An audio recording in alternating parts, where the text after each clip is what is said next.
Ich hatte die Chance, Darby McDevitt zu Assassin's Creed Valhalla zu interviewen. Deswegen gibt es jetzt für euch das Interview, was ich mit ihm führen durfte. Vielen, vielen Dank an der Stelle an Ubisoft und Darby, die mir das ermöglicht haben, gemeinsam mit ihm ein bisschen über Valhalla zu quatschen. Das Ganze ist relativ spoilerfrei. Ich habe einige Spoiler rausgeschnitten im Nachhinein, weil ich mir gedacht habe, hey, ich lasse euch das Spiel erleben. Das heißt, es ist aus einer Sicht vor Release des Spiels, spoilerfreies Interview. Ich würde mich freuen, wenn ihr es euch einfach reinzieht und wenn ihr noch Fragen und Anregungen habt, dann meldet euch gerne in den Kommentaren. Ich wünsche euch damit viel Spaß. Bis später, euer Peter. So today we're here with Darby McDevitt. And let's start with a quick introduction, Darby. Most of my viewers already know you, but could you briefly explain what's your job on Assassin's Creed Valhalla? Yeah, I'm the narrative director on Assassin's Creed Valhalla. So that means generally I'm in charge of the narrative team, which means all the writers. But it also means that I work closely with all the other directors so that we're not just worried about the script and the actors and the dialogue. We're also worried about how to tell stories through all of the game systems, through all of the content in this game. So a narrative director tries to basically look at every single aspect of the game and figure out how to squeeze some narrative out of it. You know, a lot of Assassin's Creed games in the past have had little activities you do, but sometimes those activities don't have any kind of story content. They're just sort of there for you to experience. What we've tried to do is enrich every aspect of this game with narrative. So at the same time I was overseeing the scripts and the story creation, I was also working with other designers and artists and, you know, the audio team, for instance, to come up with new ways to tell stories in this game. So that's basically what a narrative director does. Let's move on with the first question I have prepared for you. So, as far as I know, we also traveled to Finland, and Finland was actually the name for America, found by a Viking called Leif, or Leif. Yeah. Leif Erikson. A Northman. And I'm curious, because it's America, will there be like some kind of connection to maybe Assassin's Creed 3? Or is there another reason for traveling so far in the game? I think the initial idea came from the fact that, yes, the Vikings were the first Europeans to set foot in North America. Obviously, there were people already there. Leif Erikson and his crew, they actually came to America in about 1000 CE or AD. That's about 120 years after our game. We knew as a team we probably wouldn't do jump forward 120 years, but we still wanted to get that feeling of the Vikings traveling to America. So we thought, this is Assassin's Creed. In Assassin's Creed, the Templars or the Order of the Ancients in this game are always kind of rewriting history and telling half-truths to shape the course of history. So we thought maybe they went to Vinland or North America first, but they didn't tell anyone about it. Maybe they discovered a way to get there. And we actually tie it to an earlier legend, the legend of Brendan the Navigator. He's an Irish monk from the 6th or 7th century who, in some sources, claim that he discovered or he was the first European in North America. Now, that's a very spurious claim, and it probably didn't happen. But if you read the writings about Brendan of Clonfair or Brendan the Navigator, there's little hints that he found an island to the west of Ireland. And so we kind of like use all that and we mishmash it into a big Templar conspiracy. And we say that, no, actually, the Order of the Ancients, they went to Vinland earlier than Leif Erikson for a very specific reason. The connection to AC3 is an interesting one. We thought about that, but I think people will have to play the game to see exactly what we did with it and why we did it. Okay, so we can really be curious about what will happen there and maybe find some nice connection or dig deeper into the lore. And that would be cool. It sounds like it's an important part of Valhalla. So because you have a lot to tell about it, and yeah, it's a big world. It's a big zone, and it has it comes in a surprising way. I don't know if you I don't know if you have unlocked the ability to go there yet, but it comes through a very specific set of actions. But I'm not gonna surprise or spoil that surprise for you. Yeah, I've already been there and completed the first quest line, and I'm not gonna spoil anything. So keeping this a secret for the viewers to explore themselves. Yeah, awesome. But I liked it, so that guy can spoil. That's the important part. Is if you liked it and you thought it was well done. Yeah, it definitely was, and a little surprise. So, seeing the big picture.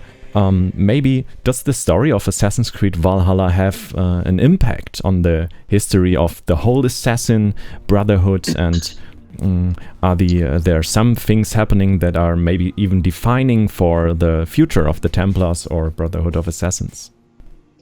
Absolutely. I mean, when you finish the story, you'll understand that there's been quite a major shift in the whole Assassin Templar War.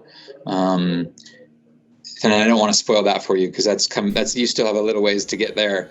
But there's also just the fact that we had decided that, with the end of the Roman Empire, all the hidden ones left England. They were kind of pushed out by the local people, the Britons, because they'd overstepped their boundaries. They'd by trying to keep the Roman Empire in check, they actually destroyed what was sort of good about the Roman Empire. The Roman Empire was an autocratic empire, but it also brought, aqueducts and architecture and roads and things like that.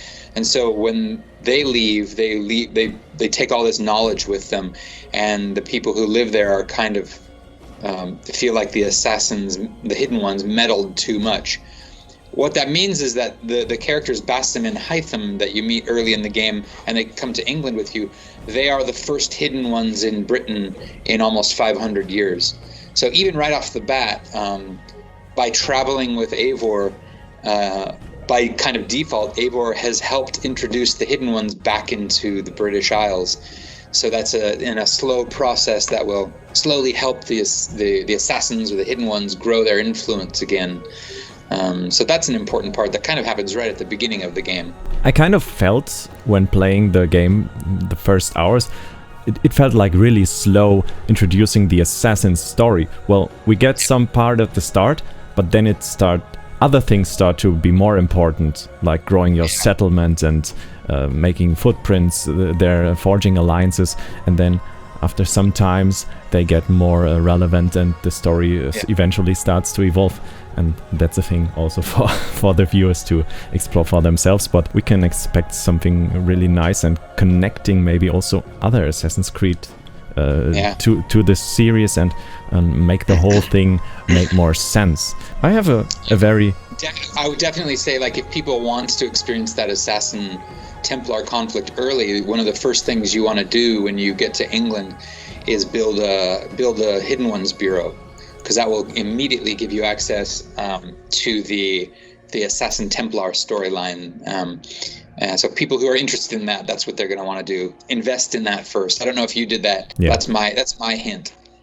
I initially went ahead and built the Assassin Bureau, and then I went to upgrade the Seer's Hut, traveling to Asgard, and it's also a great part of the game. Quite a lot in your 30 hours. Yeah, I'm always trying to get through it so I can deliver like some nice infos for the guys out there.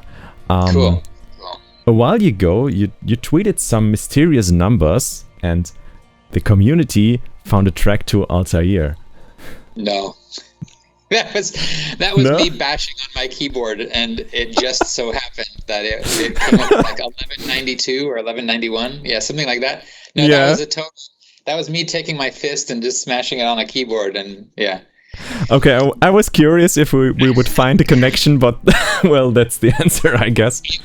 I can't remember what somebody was asking me, but I knew that we were going to answer that question within a week, I think. So I just decided not just to kind of be funny. But somebody asked me a question, I just made a little joke, and then about a week later, that question was answered. So, so I was amused at how much traction that one got, but I should be more careful next time. Well, that's a funny thing I always notice when you tweet out something, like the whole internet in my bubble is crazy, and everyone's reporting about it. So huge impact there. I think that's because in the early days, especially the Ezio trilogy, Assassin's Creed had this veneer of mystery, and it was all about investigating, and and people love doing that, and that's how our community came together. And I think that one of the things when writing this game that I really wanted to make sure we did is that we filled the game with little mysteries. We filled it with things to talk about. We filled it with information that people could build theories on, because that's what made the Assassin's Creed community so strong in the early days. If everything's right on the surface, if everything's so obvious, there's nothing to talk about. And I really love it when there's when the community is vibrant. That's important. So I hope Valhalla contributes to a year or two more of really good discussions. Is there a possibility that Eivor's story could continue in another AC game, being like Eivor himself or herself, or hints leading to the Viking story backwards, and maybe finding some of her footprints we didn't even enjoy in the game ourselves in the future? I mean, those things are always possible. We do tell quite a bit of the story through this game and through the DLCs, so I'm satisfied with Eivor's story, but it's always possible. But I don't think we're thinking about that. Okay, well, that's a statement. Eivor's a cool character, I'll say that.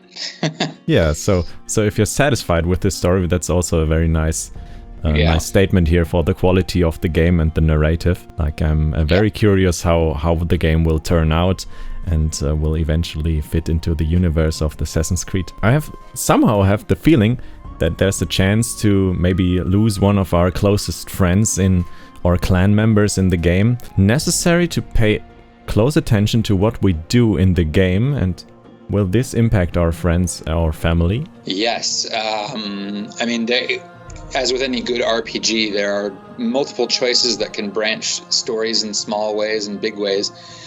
There is a series of choices that will definitely impact how a certain relationship ends up, let's say. And I don't know how much I want to say about that, but maybe I will say, as you play through the game, take care that you understand what it means to be a leader and what it means to respect the chain of command, and what it means to respect and honor somebody like a true Norse person.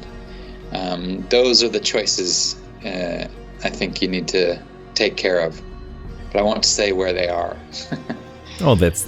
It sounds like a field of mines we have to avoid and dodge, and be very careful about what we do, what we decide to not do, or who we even try to build a relationship with. I'm curious. I'm very curious. Yeah. There's a very important thing with Assassin's Creed Valhalla, because the game tries to get old fans and new fans into one boat and get them all into it. How did you try to reach that, and how did it influence the narrative of the game? Good question. Well, I think for old fans, or let's say for new fans who've come on just with maybe Origins and Odyssey, I think a lot of those fans came aboard because of the changes in gameplay. As an RPG with an improved hitbox-based combat system, there's a greater feeling of actually having agency over a lot of the game, especially in combat. And the RPG aspect allows you to customize your character. A lot of people like that. So we doubled down on a lot of that. We just made the RPG system more interesting, more satisfying. The combat we improved with its depth. And so I think the new fans will be satisfied as a continuation of Origins and Odyssey. This is, I think, the third and best version of those games. For the old fans, I've been working on this brand since 2008, 2009, and I just tried to bring what I thought was was that old school flavor, that old school mystery, that old school feeling that the first trilogy or even the Desmond era of games had. And me and the writing team, we just really tried to focus on that. We tried to focus on what made those games special and what kind of stories were important. What was the core of the Assassin Templar conflict? What was the core of the world that they lived in? What does the first Civ? What impact do they have on the world? And all these questions. And they just tried to, look backwards and take from the past what was best. I hope we have. I've gotten a few messages from fans who are playing it now, and they've told me that they feel like they're playing something that came from the older era a little bit in terms of tone and mood. So that I think feels good to me. I hope everyone feels that way. Yeah, I feel the same way actually, and I'm not even finished with the game yet. So getting those old school vibes, but also with the fresh new gameplay, it's like a combination of two things the fans will love. I have a good feeling for the game, and looking back at the old Desmond saga was a good thing, I think. And there's also a change with Layla going on. I'm not quite deep into the story yet, but you told us we would love her at some point. And I said you'd like her at some point. or like her, yeah. Is there a possibility, like, will she do something so impressive that you can't not like her, or? That is going to be in the eye of the beholder. Yeah, that's up to you to decide. Okay, so that would be a great spoiler, or? Yeah. Oh, yeah. Okay, so let's explore that for ourselves. She finds a cure for COVID. That's what happens. I found these Easter eggs in her laptop. Yeah. Yeah. Well, what's funny is, like, we were almost done writing the entire story by the time the pandemic happened, but I thought it would be really like we have to say something about it. So yeah, I wrote some emails that just mention it in passing. Obviously, she's not too worried because she's just trapped out in the woods with two other people. They've been in quarantine for many weeks, so they don't have to worry about it. But it's maybe if we'd started writing this game this year, it would have been a very different present day story. But we were pretty much done by March, so. But yeah, there's some mention of it, isn't there? Yeah, you found a way to implement it, and with some funny emails or not so funny emails, depending on the view. Funny. Very sad, I think. Maybe you don't want to go into detail, but how many endings are there in the game? And will there be certain endings that make us more happier than other endings? Oh, I'm not going to answer that one to your satisfaction. But what I will say is that there are multiple sort of storylines, but these multiple storylines are interwoven in one another. They're not separate storylines. And so when each of these storylines end, they end in a very specific order, so that it has a maximum impact. So there is the building your settlement storyline. There is an Order of Ancients, Hidden Ones storyline. There is a EIVORS prophecy storyline. All of these end in a very specific order, so that they build one on top of the other. And some of those endings have small, important variations. But to say anything more would spoil a lot. But I think people will come away with a greater sense of closure in this than maybe other previous games. It'll feel maybe like the Return of the King film, how it has an ending and then it has another ending and then it has another ending. I think it might feel like that, but I think really satisfying because you'll be wrapping up each story in the proper order, so it'll have the proper emotional weight. Yeah, this sounds actually really great, like having a real ending of the stories. This was one thing many players thought about Odyssey, like it's this never-ending story, but having a nice ending will be somehow satisfying, depending on the end. But yeah. I think they definitely had a preferred order in which you completed their endings, but it was possible to do it in any order, right? So for some people, it might have felt like an emotional beat should have come, first, and then, we just said, look, let's avoid that and let's make sure that they happen in a specific order. So greater control on our side, less agency on your side. I don't know. Yeah, I had a very hard emotional beat, and I'm pretty deep into the game, so yeah. Cool. I can confirm that. So there will be some surprises for the players. Oh yes. Thank you very much for your time. Thank you. Hold on. Anouk, you're not here to make the lights not go out.